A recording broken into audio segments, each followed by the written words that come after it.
नमस्कार दोस्तों, मैं हूं आरजे रेक्स और फिट जोधपुर एक छोटा सा प्रयास जहां हम हमारे तमाम वो मेडिकल फर्टिनिटी से जुड़े हुए लोग जो आपकी सुरक्षा के लिए, आपके स्वास्थ्य के लिए 24/7 सेवाएं दे रहे हैं, उनके जीवन के बारे में कुछ बातें, उनके फिटनेस मंत्रास, वो क्या कर रहे हैं इस पर्टिकुलर दौर में, कैसे आपकी सुरक्षा के साथ साथ अपनी सुरक्षा भी सुनिश्चित करते हैं, ये तमाम बातें जानने को आपको मिलती हैं फिट जोधपुर के हमारे एपिसोड में।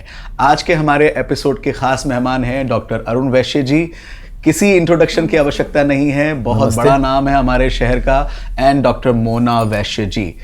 सबसे पहले लेडीज फर्स्ट, तो मोना मैम, मैं आपसे जानना चाहूँगा, आँखों का आप जो हैं वो इलाज करती हैं, आप अपनी आँखों के लिए क्या क्या खास करती हैं?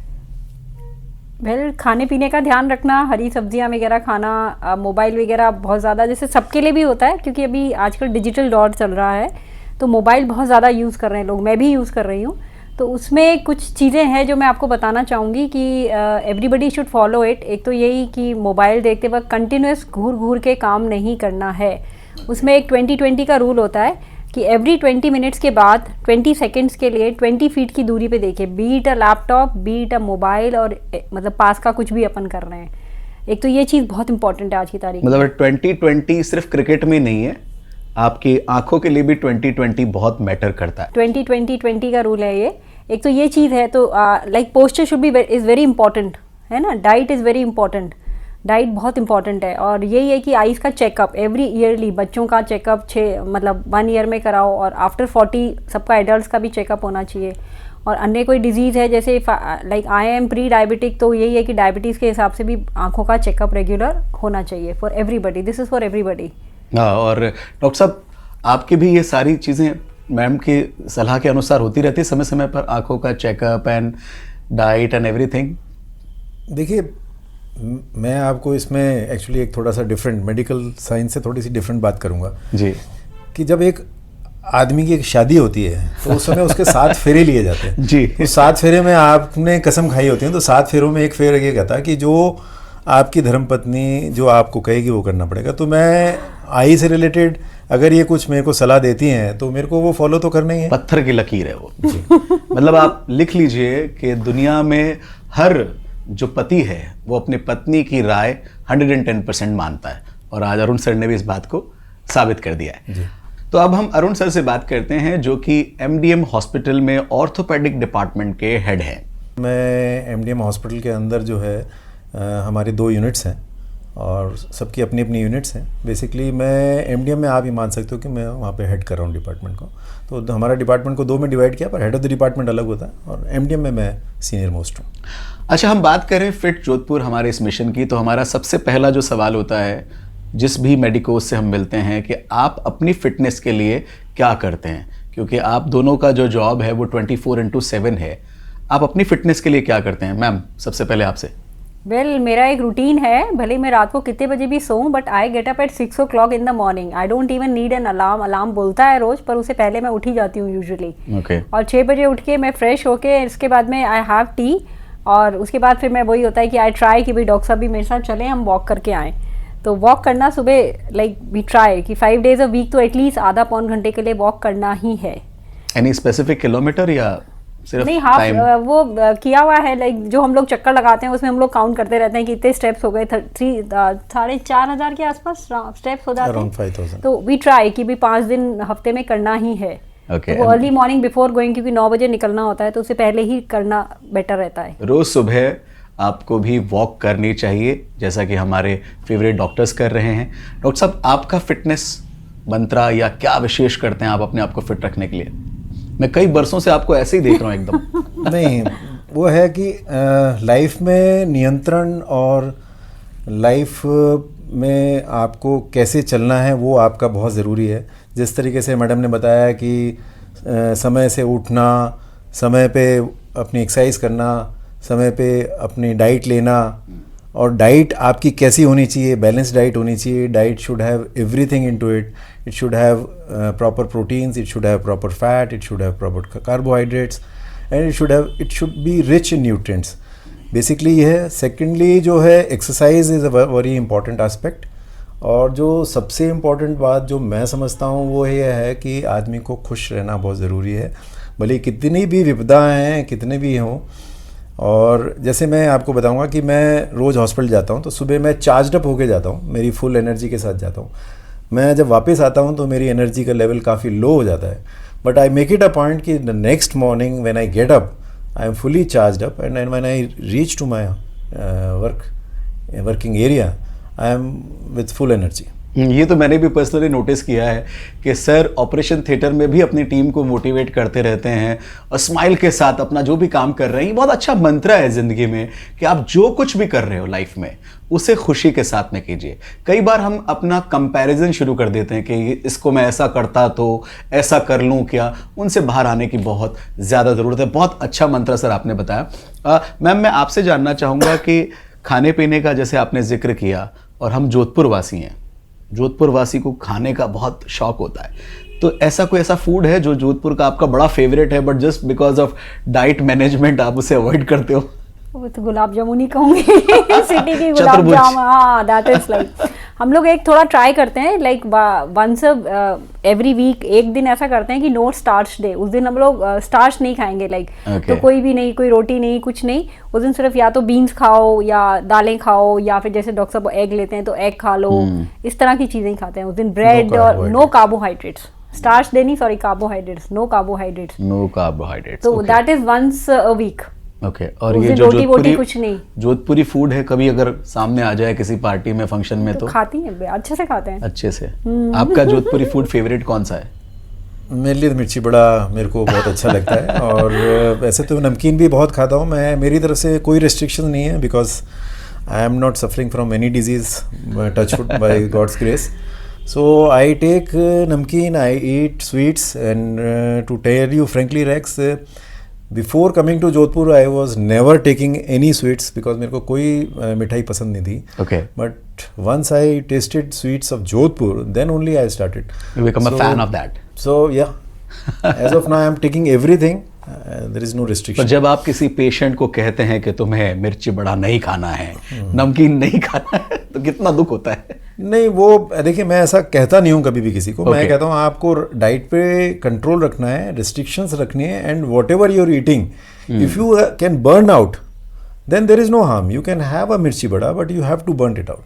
Good point. That we have to note in our personal life कि हमारे लिए पाबंदियां इसलिए है क्योंकि हम खाने में, इनटेक में तो हमारा बहुत ज़्यादा समय चला जाता है, पर वापस से बर्न करने की जब बारी आती है तो हम थोड़ा आलस कर देते हैं, और यही कारण है कि फिर वो खाना जब पचता नहीं है तो वो कुछ ना कुछ परेशानियां आपके शरीर में क्रिएट करता है.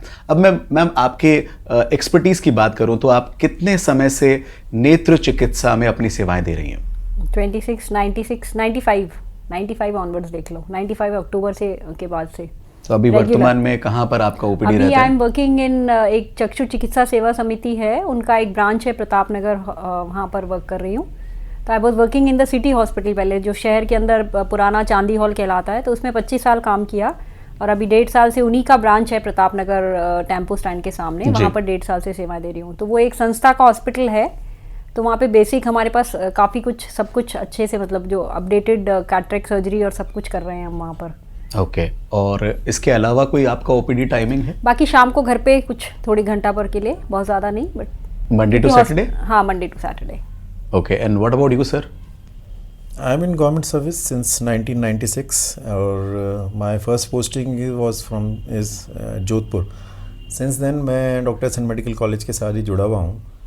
अर्लियर मेरी पोस्टिंग MGH में थी. अब from last 6 years onward I am working at MDM hospital. And जब मैं MDM आया था तो हमारा जो डिपार्टमेंट है हड्डी रोग बहुत ज़्यादा डेवलप नहीं था. हमको एक OT मिला हुआ था और मैं तब से प्रयासरत था. और मैं, क्योंकि यहाँ पर ट्रॉमा के इतने सारे केसेस आते हैं, तो it was very difficult for us to cater all those patients. So फिर उसके बाद मैं काफ़ी लोगों से मिला, बहुत काफ़ी NGO कंपनी से मिला, और finally I could crack a deal and we could make 2 modular OTs with the help of NGOs. Okay. And 1 emergency OT. So right now we have 3 OTs running in MDM hospital from orthopedic point of view. अच्छा, और अगर मैं orthopaedics की बात करूं तो क्या सारी लेटेस्ट टेक्नोलॉजीज अवेलेबल हैं?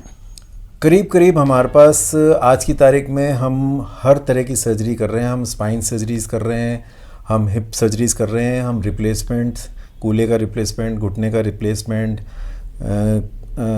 रीढ़ की हड्डी का कोबड़पन, पेल्विस की surgeries, complex trauma, high velocity trauma, सारी करीब ऑलमोस्ट सारी सर्जरीज हम ऑर्थोपेडिक्स की सब कर लेते हैं। एक रैंडम सवाल जो आपसे कई लोग पूछते होंगे कि कितनी सर्जरीज की आज तक आपने?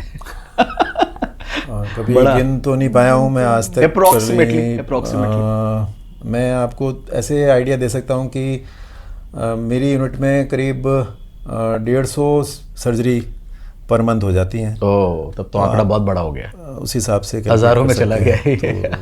एग्जैक्ट फिगर्स तो मैं नहीं कोट कर पाऊंगा। That's great. अगर आपको किसी को आपसे ओपीडी में कुछ कंसल्ट करना हो तो क्या टाइमिंग रहता है आपका? ओपीडी टाइमिंग्स एमडीएम में मेरे मॉर्निंग में रहते हैं 9 to 3, और मंडे, वेडनेसडे, फ्राइडे में वहाँ अवेलेबल रहता हूँ।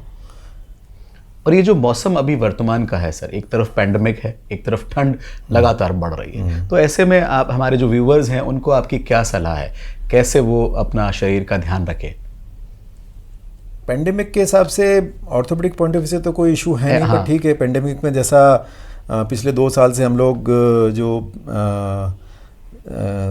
सैनिटाइजेशन, 2 गज की दूरी और मास्क, ये 3 चीज़ें जो फॉलो करनी है तो है, क्योंकि आप सबको पता है कि कोरोना वायरस जो है हवा से फैल रहा है, तो ये 3 चीज़ें तो ध्यान रखनी है। As far as orthopaedic point of view से, तो अगर आप सर्दियों में बेसिकली जॉइंट प्रॉब्लम्स बहुत ज़्यादा होती हैं, तो जो ओल्ड एज पेशेंट्स हैं उनको डिजेनरेटिव आर्थराइटिस होती है तो उनके जॉइंट पेन्स बढ़ जाते हैं। जो गठिया के मरीज़ हैं, जो रूमेटॉइड आर्थराइटिस के पेशेंट्स हैं, उनके जॉइंट में पेन ज़्यादा होता है। तो ऐसे लोगों के लिए तो एडवाइस ये है कि अपना आप proper treatment with the consultation of a doctor कराते रहें, आप अपनी एक्सरसाइज मेंटेन करें और अपना मूवमेंट जारी रखें।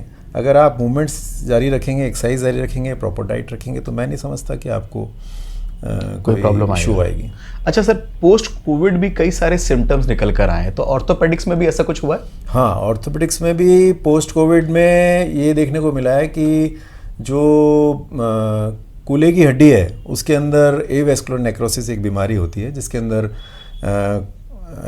जो जोड़ है कूल्हे का, हेड ऑफ द फीमर जिसको हम कहते हैं, उसके अंदर जो है ब्लड सप्लाई जब कम हो जाती है तो एवेस्कुलर है, तो वो डेथ हो जाती है उस बॉल की, तो उसमें हमें जो है काफ़ी सारी सर्जरीज करनी पड़ती है। तो ये हमने काफ़ी कॉमनली, मतलब मैं आपको बताऊं, पहले मैं अपने ओपीडी में अगर महीने में मैं 10 देखता था, तो आज की तारीख में मैं करीब 50 देख रहा हूँ। तो पोस्ट कोविड ये देखने को मिला है कि avascular necrosis of head of the femur वो काफ़ी बढ़ गया है। सेम क्वेश्चन आपसे भी है मेरा कि पोस्ट कोविड आंखों को लेकर कोई तकलीफें बढ़ी हैं? आंखों की तकलीफें ये है कि जो बच्चे आजकल घर में रह रहे थे सारे 1.5 साल से, तो उनका वही कंप्यूटर का, मोबाइल का यूज़ बहुत ज़्यादा था, सब क्लासेस वहीं पर हो रही थी, तो डेफिनेटली चश्मे के नंबर बढ़े हैं, मतलब ज़्यादा बच्चों के आए हैं, और हेडेक की प्रॉब्लम बच्चों में बहुत ज़्यादा आ रही है, हेडेक, मसल एक, और कि भी मतलब उनको ये सिम्टम्स तो आ रहे हैं। कोविड से डायरेक्ट नहीं है, this is because of the lifestyle change because of Covid. Right, ये तो हो रहा है, हुआ है ये तो, मतलब बेसिक चीज़ों में जो बदलाव हुआ है उसके चलते हुए ये सिम्टम्स भी सामने आ रहे हैं। तो क्या सलाह होगी आपकी हमारे व्यूवर्स के लिए? मोबाइल का यूज़ लिमिटेड रखें, और ज़रूरी है जितना करें, पोस्चर अच्छा रखें, गर्दन झुका के ज़्यादा नहीं पड़ें, और 2020 का जो रूल मैंने आपको दिखाया वो फॉलो करना बहुत ज़रूरी है। और आजकल बच्चे जैसे होता है कि बिल्कुल अंधेरा कमरा करके कर रहे हैं, तो वो नहीं होना चाहिए। इल्यूमिनेशन का सेटिंग बहुत इंपॉर्टेंट है, it should be a normally lit room, है ना, अंधेरे में नहीं करना है मोबाइल, लैपटॉप वगैरह, और पोस्चर सही रखना है, आई लेवल पे करना है, तो वो काफ़ी सारी चीज़ें होती हैं। ये वो तमाम बेसिक चीज़ें हैं जिसे आप जानते तो हैं, पर कई बार आप इग्नोर कर देते हैं। पर जब एक्सपर्ट आपको कहें तो मेरा आपसे यही अनुरोध है कि ईमानदारी से ये जो दूरी है, डिस्टेंस है आपकी स्क्रीन का और आंखों का, उसको आप प्रॉपर मेंटेन करके रखें। जैसा कि इंटरव्यू की शुरुआत में मैम ने बताया था 20-20-20, उसको ईमानदारी से आप फॉलो करें। मैम, आप दोनों ही मेडिकोज हैं, तो कोई ये शिकायत तो होती नहीं होगी कि घर का टाइम ज़्यादा दो, घर में रहो, आते नहीं हो, घर पे बात नहीं होती है? नहीं, ऐसा कुछ होता है? देखिए, होता तो है, ऐसा तो नहीं कह सकते कि नहीं होता है, बिकॉज ड्यूटी आवर्स तो हैं, काफ़ी हैं, इमरजेंसीज ड्यूटीज़ भी आती हैं। अब चूँकि एडमिनिस्ट्रेशन में भी थोड़ा सीनियर हो गए हैं तो एडमिनिस्ट्रेटिव जॉब भी आ जाते हैं। तो यस, थोड़े बहुत इश्यूज़ तो रहते हैं, पर लेकिन वी ट्राई कि we spend time together and with family, that is our concern always, that we should spend some time. उसके लिए हम यही करते हैं कि हम normally afternoon में we have lunch together, and for that matter we try to have dinner almost 99% we have dinner together and lunch भी साथ होता, so that we can have interaction. Yes. और फैमिली में और कौन कौन है? दो बेटियां हैं हमारे। क्या करती हैं वो? बड़ी बेटी उसने BA LLB लॉ किया है। अरे वाह। अभी फ्रीलांसिंग कर रही थी, अभी उसने लॉयर को ज्वाइन कर रखा है। और छोटी बेटी मेरी डॉक्टर है, वो गायनी में PG परस्यू कर रही है बीकानेर। अरे वाह, क्या बात है, कॉन्ग्रेचुलेशन। 2 लक्ष्मियां घर में, उनकी पढ़ाई भी बेहतरीन, और ऐसे माता पिता जब मिलते हैं तो निश्चित रूप से एक लाइफ में मोटिवेशन भी मिलता है। उसी का ये नतीजा है कि दोनों ही अपने अपने क्षेत्रों में बहुत अच्छा कर रहे हैं। इसके लिए भी आपको बहुत बहुत साधुवाद, धन्यवाद। अब हमारा एक रैपिड फायर राउंड है जहां हम आपसे जल्दी जल्दी सवाल पूछेंगे, आपको बिना ज़्यादा सोचे जवाब देना है। राइट? रेडी? सबसे पहला सवाल, आपका फेवरेट कलर? मेरा येलो। आपका फेवरेट कलर? ब्लू। आपका favourite destination in Jodhpur? MD के अलावा बताना है डॉक्टर साहब? ताजरी। ओके। हाँ जी मैम। शास्त्री सर्कल, ये तो अपना भी फेवरेट है। जोधपुरी भाषा का वो कौन सा शब्द है या कौन सी ऐसी लाइन है जो आपके दिल को ज्यादा छूती है? हमारी एड़ो पछे कहीं है। यस, ये सुनना चाहता था मैं। और दोस्तों को बताना चाहूंगा आप सबको कि इसकी कोई प्लानिंग नहीं थी, ये एकदम नेचुरल आया। तो एडो पचकई के फैन है हमारे मोना मैम और अरुण सर, बहुत बहुत शुक्रिया। अगला सवाल, ऐसी कौन सा फूड है जो आप बहुत ज़्यादा पसंद करते हैं कि हर महीने में ज़्यादा से ज़्यादा हम उसे इनटेक करें? फूड मैं मेरी बात करूँ, मेरे को तो नॉन वेजिटेरियन पसंद है। तो मेरे को डोसा। मसाला या रवा? कोई भी डोसा कोई भी चलेगा। ओके। आखिरी सवाल, आपकी फेवरेट मूवी? मेरी ऐसा कुछ मूवी तो नहीं, हाँ सॉन्ग है कि वो तेरे लिए हम हैं जिए, और उनका जो म्यूजिक है ना वो बहुत अच्छा है। वीर ज़ारा वाला तेरे लिए, उसका जो म्यूजिक है, नॉट वर्ड्स का ऐसा कोई सिग्निफिकेंस नहीं है, बट हाँ उसका जो म्यूजिक चलता है। I love all movies. अच्छा, ऐसा कोई favourite movie he can watch anything. Favourite actor actress? Amitabh देवी और सजनो, अमिताभ बच्चन के भी फेवरेट हैं। और आपके? ऐसा कुछ नहीं है। अरुण जी। तो ये है खूबसूरत जोड़ा, डॉक्टर अरुण वैश्य जी, जो कि ऑर्थोपेडिक के बहुत सीनियर डॉक्टर हैं और काफ़ी लोगों को इन्होंने स्वास्थ्य सेवाएं, चिकित्सा सेवाएं दी हैं, मदद की है। हमेशा मोटिवेशनल एक पर्सनैलिटी रहते हैं और हमें तो खुद को बहुत प्रेरणा मिलती है सर से। और वहीं मोना मैम की मैं बात करूं तो आप भी निस्वार्थ भाव से कई लोगों को चिकित्सा सेवाएं दे रहे हैं, जैसा कि संस्था के बारे में भी इन्होंने आपको बताया कि एक संस्था जो कि सामाजिक सरोकार का कर्तव्य निभा रही है और वहाँ पर ही आप सेवा दे रहे हैं। तो इस खूबसूरत जोड़े को एक बार हमारा बहुत बहुत धन्यवाद, आभार। हमारा फिट जोधपुर का ये एक इनिशिएटिव आपको कैसा लगा? नहीं, बहुत बढ़िया है। मैं आपको इस चैनल के माध्यम से मैं सबसे ये कहना चाहूँगा, हेल्थ इज़ वेल्थ। अगर स्वास्थ्य है तो ही सब कुछ है। अगर आप अपने आप को स्वस्थ नहीं रख सकते तो आप आगे क्या करोगे? तो इससे बढ़िया आपको कुछ चाहिए नहीं, स्वास्थ्य ही सबसे इम्पॉर्टेंट चीज़ है। और स्वस्थ रखने के लिए आपको जो हम लोगों ने बताया है कि आपकी डाइट अच्छी होनी चाहिए, आपकी एक्सरसाइज अच्छी होनी चाहिए, आपकी खुशी सबसे इम्पॉर्टेंट है। आप अपने आप को खुश रखना सीखें। अगर आप अपने आप से प्यार करेंगे तो आप दुनिया से प्यार कर पाएंगे, और अपने आप को खुश रखेंगे तो दूसरे को भी खुश रख पाएंगे। एब्सोल्युटली। तो ये थे doctor Arun Vysya ji and Mona ma'am हमारे साथ। आज का एपिसोड आपको कैसा लगा कमेंट बॉक्स में हमें ज़रूर बताइएगा, और अगर हमारा ये इनिशिएटिव आपके दिल को छूता है तो चैनल को सब्सक्राइब करना मत भूलिएगा। और ये इन्फॉर्मेशन अगर आपको लगता है कि काम की है तो शेयर कीजिए। फिट रहिए, तंदुरुस्त रहिए और जुड़े रहिए हमारे इस चैनल के साथ जिसका नाम है फिट जोधपुर। अगली बार एक और मेडिकल फिटर्निटी के एक्सपर्ट से होगी मुलाकात, तब तक के लिए जुड़े रहिए मेरे साथ। चलो आज कुछ अच्छा सुनते हैं।